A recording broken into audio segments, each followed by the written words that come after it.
So today I'd like to talk about some aspects of a text known as the Diamond Sutra. I'll start with some general context. I'm going to unpack its title, talk a little bit about suttas, and sutras, and the difference and the similarities. And then we're going to, because I love stories, I'm going to tell you the story of one special copy of the Diamond Sutra and its 2,000-year journey to us in total Raiders of the Lost Ark style. And then I will conclude with the final verse of the Diamond Sutra as a contemplative meditation.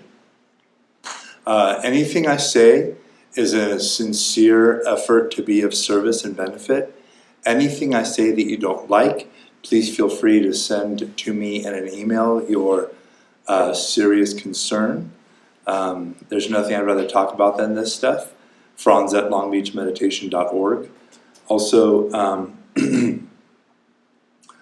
there will be a Q&A at the end, and you can raise those concerns there. Alternately, anything I say that you don't like, you can just, and I won't be hurt at all. In a lifetime of studying the Dharma poorly, there's been a lot of talks that I've seen, and I was like, well, that was terrible. And then, 30 years later, I'm like, oh my God, that was the best thing I ever heard. So, if I'm lucky, that's how it goes. Either way, no problem. All right.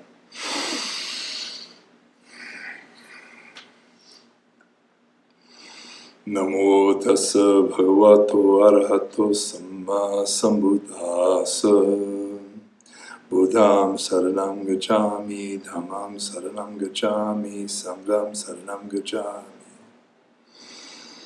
I go for refuge to the Buddha, Dharma, and assembly of the excellent ones. Through the virtue of practicing generosity, patience, and the other perfections, may I attain Buddhahood for the benefit of all beings. May this talk be a support. May it be a service rendered to you. May it be a benefit to you and all beings. So, what is the Diamond Sutra? The Diamond Sutra is how we imperfectly translate the title of a written teaching composed sometime between the years 200 BCE and 100 CE. If you're using the old way of calling it, which my brain still does because I'm that old, 200 BC and 100 AD. This text is absolutely central. It is crucial. It is foundational to all the Buddhist traditions that we're developing and continue to develop since its composition. It also is one of those texts that manages to shed light, to elucidate dark spots that in people's understandings of the traditions and teachings that came previous to it. The Diamond Sutra represents the foundations of the Mahayana view. And just briefly, because what is the Mahayana view would be a 300-part talk. Just briefly, does anybody in the room want to tell me something that they think is part of the Mahayana view or the Mahayana orientation? Go for it. Emptiness. My dear friend right here said emptiness. Yes, sir. It's a sect or school of Buddhism where once you achieve enlightenment, instead of going into nirvana, you stop and stay to teach others. Brilliant. This is the introduction or the expansion of the ideal of the bodhisattva who finds their perfection in service. So rather than the previous figure or symbol or ideal of the arhat, the person who attains their own liberation. Now granted, just like any compare and contrast, this can get really overstated. There's tons of suttas where the Buddha explicitly says that person who serves themselves and all beings, that is an arahant. But in the later tradition in the Mahayana, they really kind of expanded and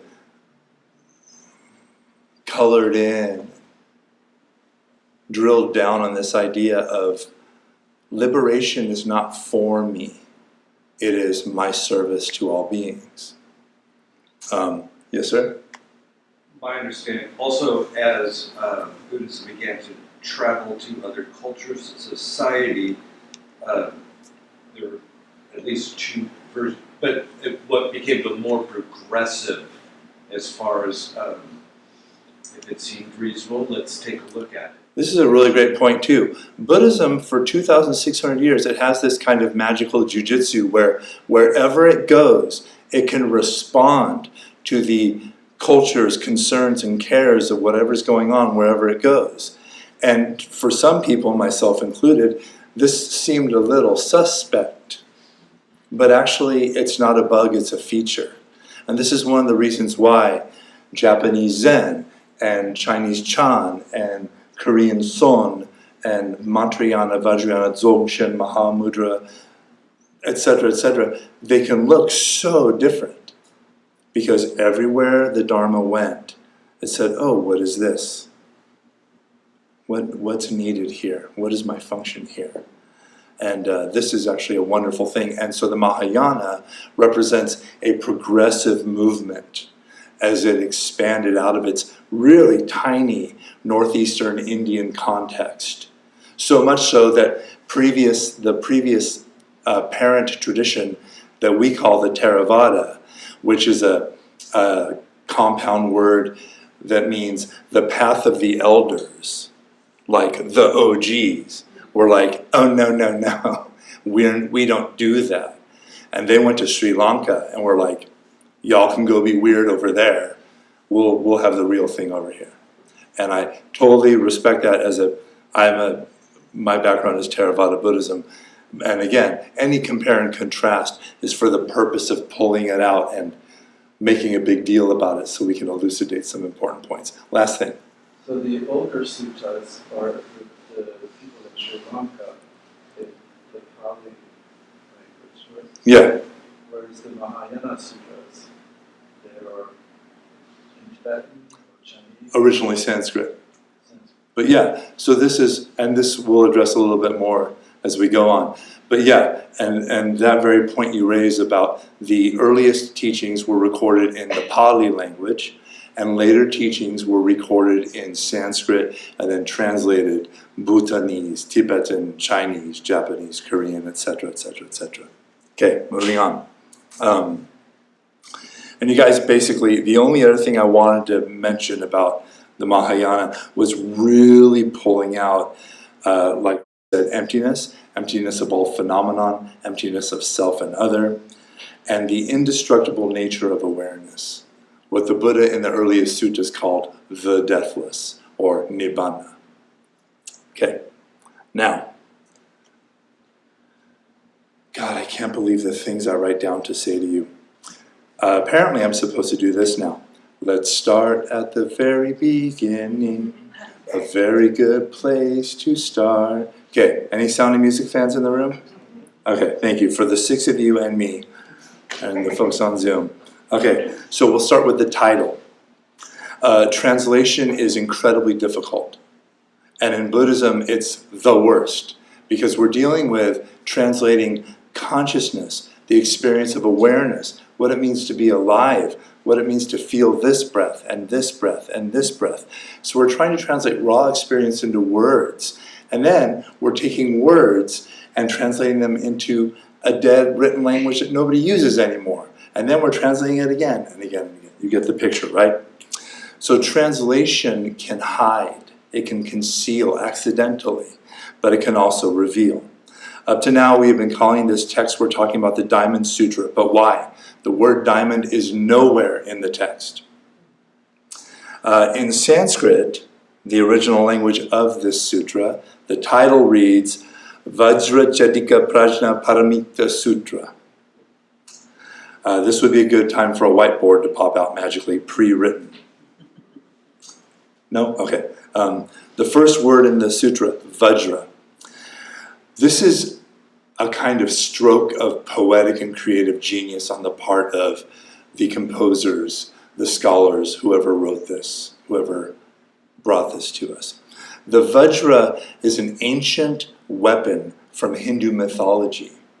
In ancient Hindu pre-Buddhist mythology, there was this wild, real fun guy, classic storm hero god type named Indra.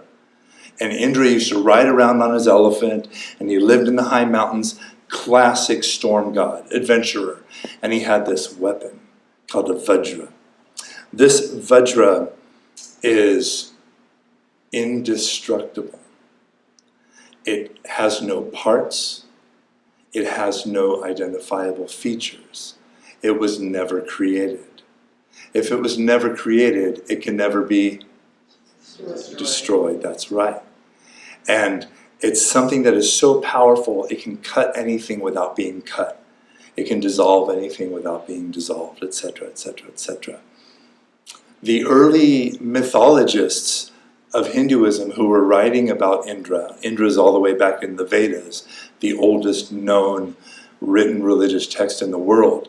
This Indra was just a party animal, just like to drink and carouse and have fun, but he was the guy to call if the universe was in trouble, and he would come with his Vajra and destroy whatever needed destroying. Okay. So diamond is not a bad translation of that word, right? The hardest thing, especially in the ancient world. But what does Vajra have to do with the Dharma?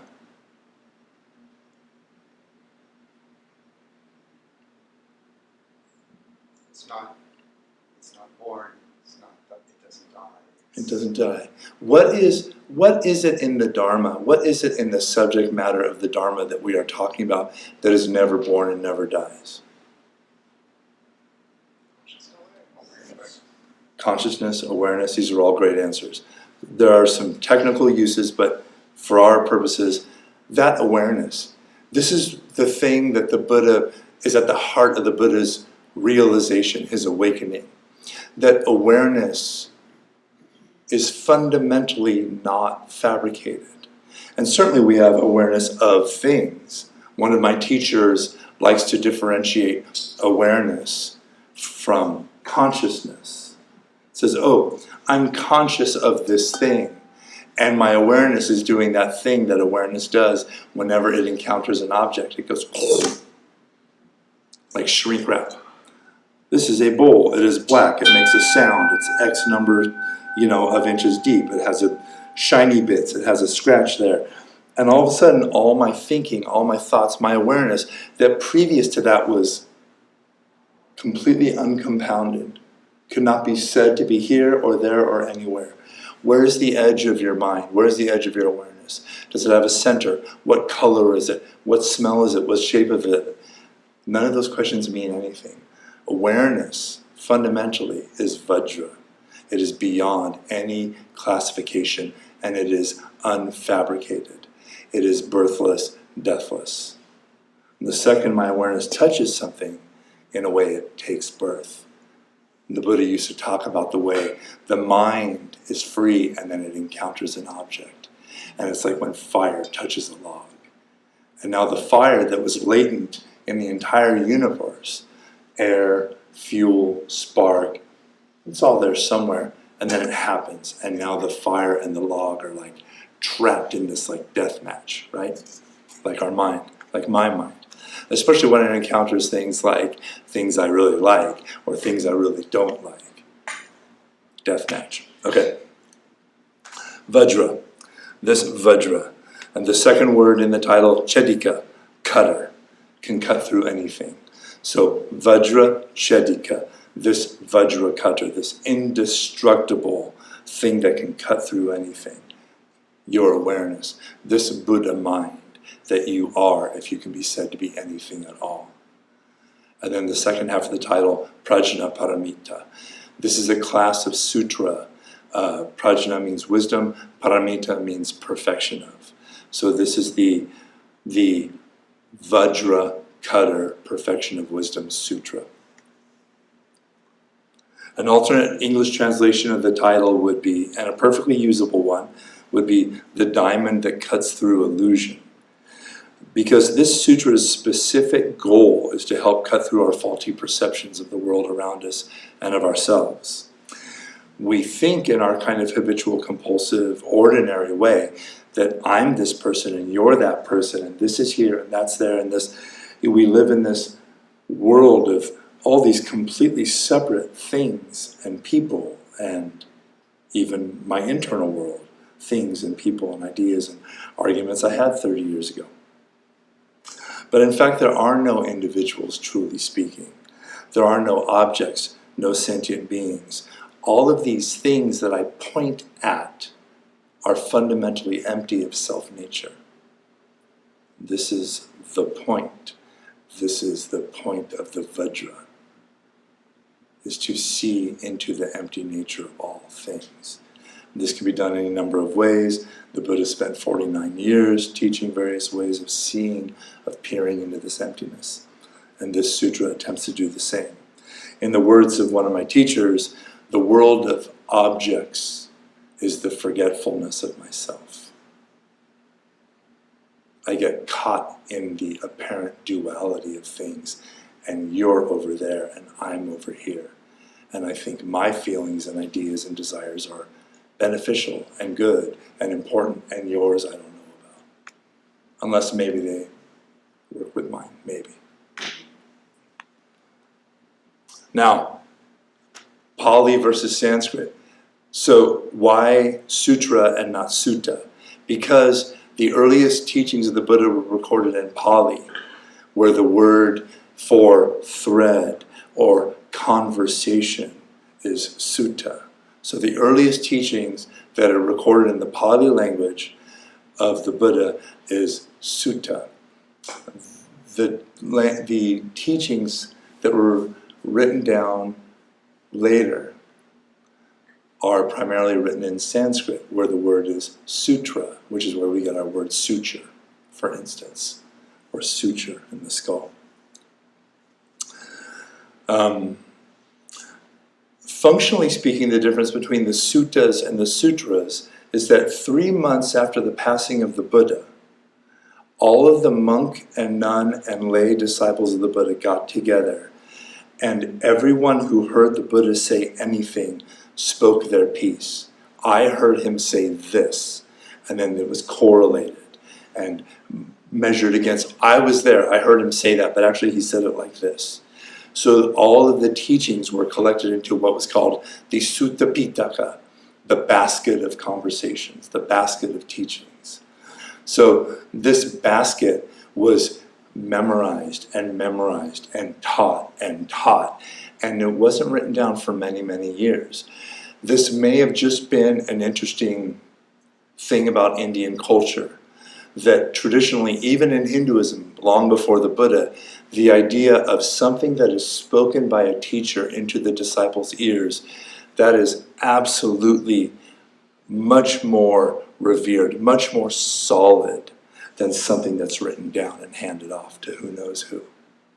I could write this down and give it to who knows who, and then it gets written down and copied and changed and copied and changed.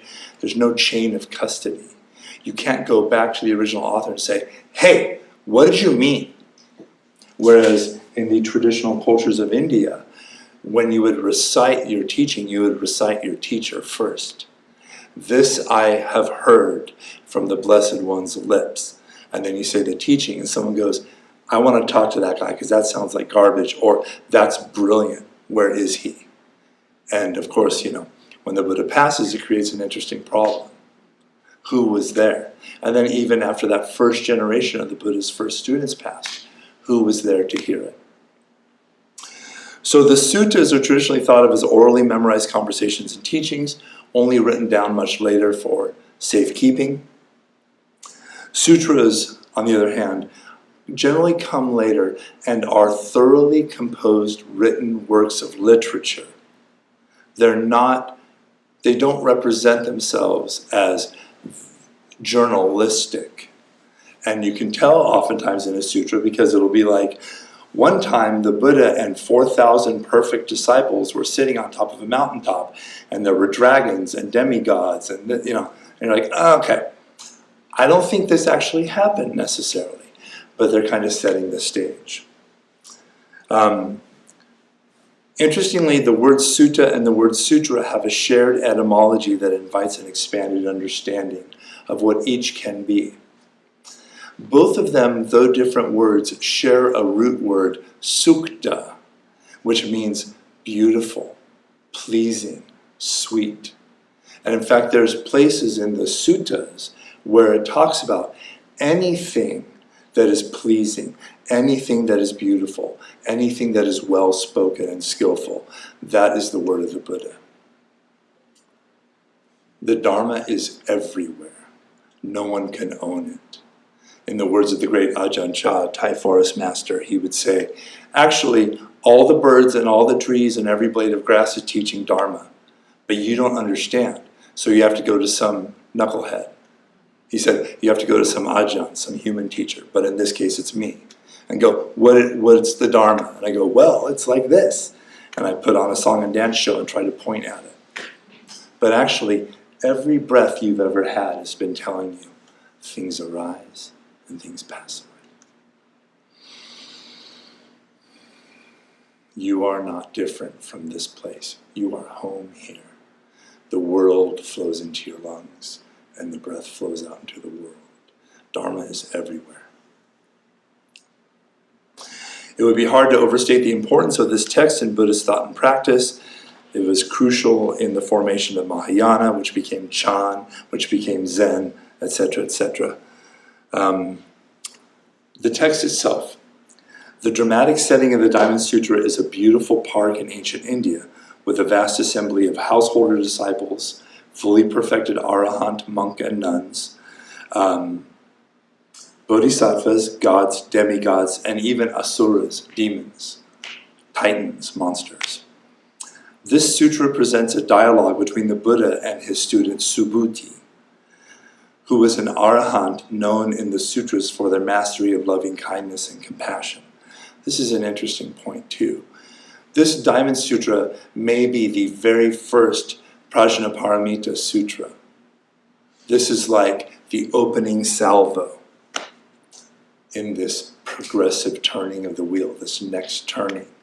And the person who asks the question and motivates the Buddha to speak is a master not of mindful awareness, not of concentration, not of monastic discipline, but of loving kindness. This is the orientation of the Mahayana. It is loving kindness and compassion that is the true motivator of spiritual practice, of awakening.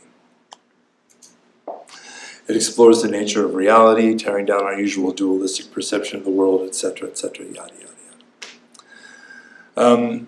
While the Diamond Sutra is absolutely foundational to all Buddhism and is explicitly presented in the Mahayana and Vajrayana schools and has been lovingly chanted for more than 2,000 years,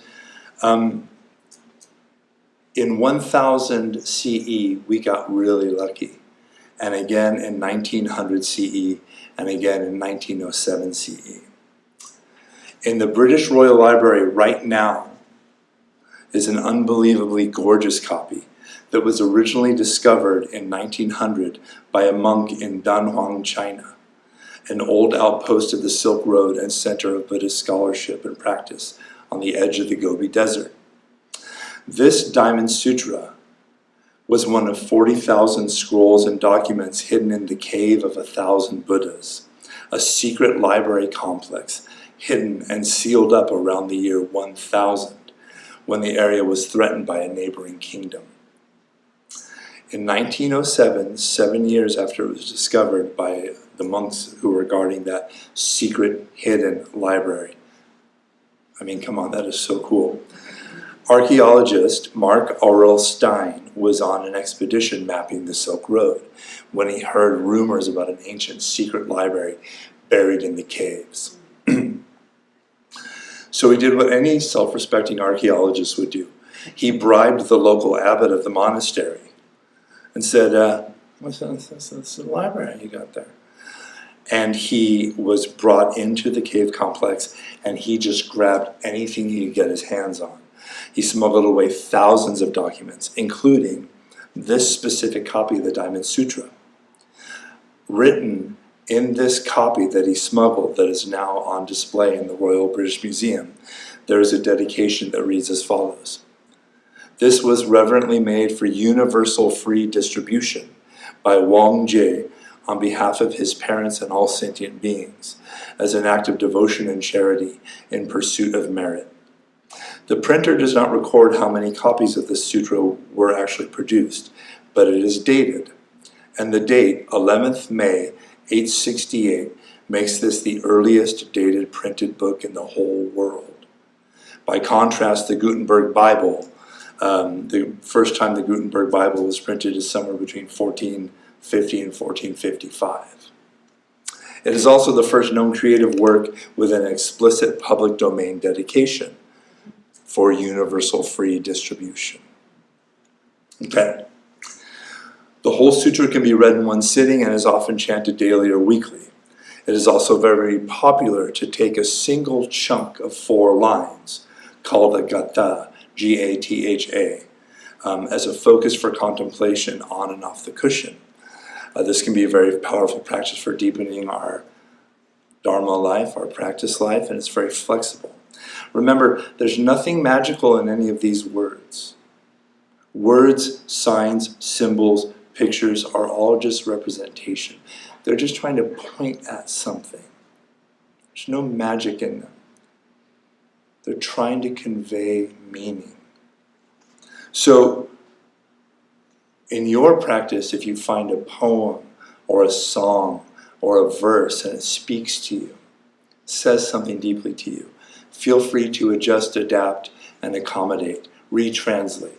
Take your place in the great history of scholar translators and make it how you like it. There are excerpts from various suttas that have become a part of my daily practice and I recite every day. And they have become really significant for me. And if you've sat with me on a Monday night, you hear one every Monday night at the end of class. The sutra itself is only 6,000 characters long. It's very short. But like a diamond, it has thousands of facets that reflect and refract and can be studied forever. I want to present to you the final 4 lines of the Diamond Sutra. And it can be for you like a contemplation. I've been talking a lot, so I want to invite you to, plus it's like peak nap time, right? Every mammal in the world knows this is time to lay down and go night-night for a bit. So take a second, shake, wiggle, take a few bracing breaths, breathe out.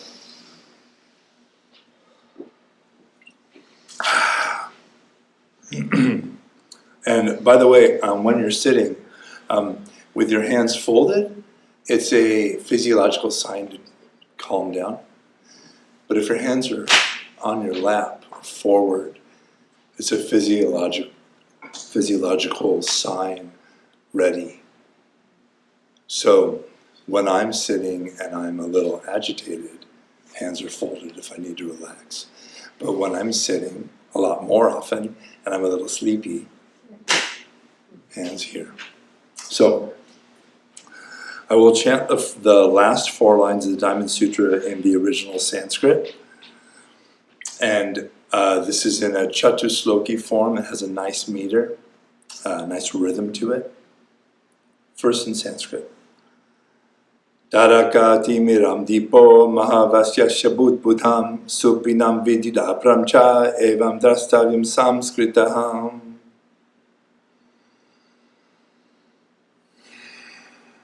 The poetic translation that we are used to, or you've probably heard, is, so you should view this fleeting world, a star at dawn, a bubble in a stream, a flash of lightning in a summer cloud, a flickering lamp, a phantom, and a dream. This translation has been manipulated a bit so that it's pretty and rhymes in English. A more literal translation from the Sanskrit could read like this. As a lamp, a cataract, a star in space, an illusion, a dewdrop, a bubble, a dream, a cloud, a flash of lightning. View all compounded things like this. What's compounded?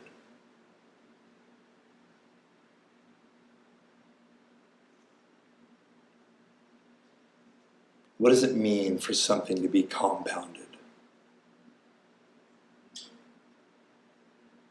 Put together. Put together. There you go. Put together, or manufactured, or fabricated. If something is made, it will eventually be unmade. If something is born, it will. Right. All compounded things are like this. A lamp, a cataract, a star in space, an illusion, a dewdrop, a bubble, a dream, a cloud, a flash of lightning. When the Buddha was passing in his final breath on this earth, his final instructions to his students went thus: all compounded things fall apart. Tread this path with care. In this instance, he was referring to his body, but it applies all compounded things.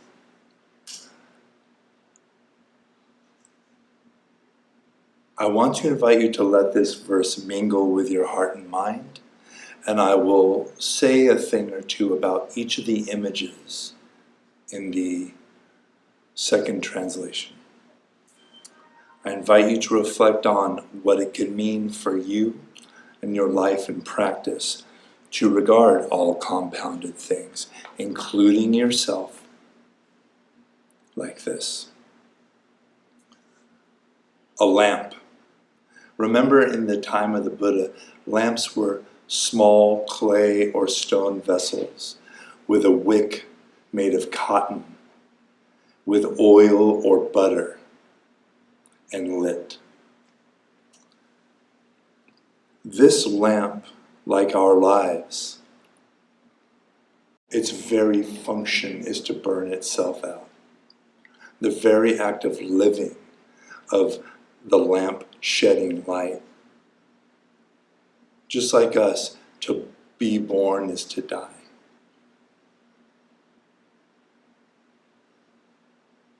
And how wonderful would it be if we could, by our living and dying, shed light. In the sutra known as the Questions of King Milinda, a monk is questioned about the Buddhist doctrine of no self. And the monk Nagasena says, "King, it's just like the lamps that are lit in your inner chambers. You are a rich and powerful king and you have good servants, so throughout the night, the wick in the lamp is replaced. And when the lamp gets low, a new wick is brought and lit from the first. Can you say that it is the same lamp from when you first went to bed till when you wake up? No, king. Can you say that it is a different lamp? Not entirely, because it's the same flame, made of the same stuff from when you went to bed to when you woke up. This is like us. We are ungraspable in this way. Where is the you that was born? It's not you, obviously, but it can't be anything or anyone else. Who else could you say it was that was baby you? It was you, but it's not you. A cataract. Cataract in the eye. When we look to the world with cataracts, my mom was talking about her cataracts recently. I hope she's not on Zoom right now. But she was talking about, she's saying, everything's just blurry. And I can't really get a grasp of it. And she was complaining that when she walks, especially at night, it just makes it like she can't rely. She doesn't know where she is in space, properly speaking, or what might be in the way of her next step. And this is actually how things are. The fault, the problem, is in here, just like a cataract. There's nothing wrong with things being changeable, flexible, arising and passing away, constantly shifting. But when I try to grasp them in space, when I try to, this thing will make me happy and it'll never change and I'll never change and this is what I wanted, or this person, or this situation. Life's not like that. It's constantly arising and passing away. The fault, the problem comes when I think I can get a real bead on it and it's reliable. That's our problem. It's like we see things wrong, like we have cataracts. It's also correctable with proper treatment. Just like us, just like our way of seeing. A star in space. Like a star in space whose light has traveled countless millions of miles to enter our eyes, our sensory contact with all objects are like snapshots of the past. Our senses register a contact, the information enters our nerves to the brain, the raw data gets decoded, interpreted, sent to the language and memory centers, and then the thought rings out in our head, oh, black bowl. That's old news. By the time that my brain makes sense of what I'm seeing, it's old news.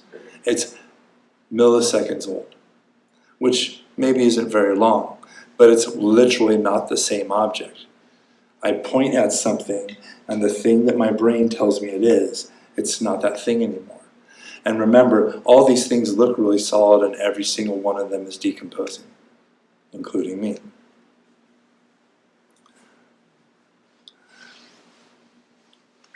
We're shockingly coming close to the end of the time, so I'll skip a couple. But I want to mention illusion.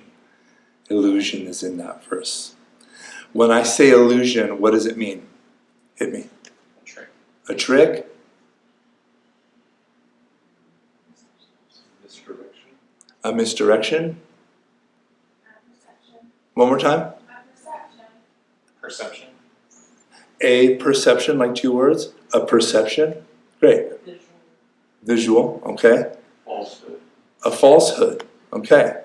So the ancient definition of illusion in terms of Indian philosophy is a thing whose mode of existence is different from its mode of appearance. And this is really important. We look at things like they're solid, like they're lasting, or even like I'm seeing them right, like I'm perceiving it correctly.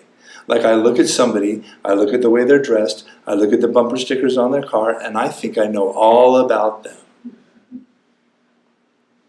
So an illusion isn't so much a thing that isn't there. It's a thing that is there, but maybe not in the way I think it is. The classic illustration of this is a mirage. When I see a mirage, I'm seeing something that's there. It's really there. There are literally light waves being played with in layers of moisture rising off the ground. There's something there all right, but I can't swim in it, and I can't drink it, and I can't measure its depths. This is a really good way of pointing out the way I look at the world, and it's probably different from the way I have decided it is. Let's say it's an invitation towards an expanded repertoire of how the world could be.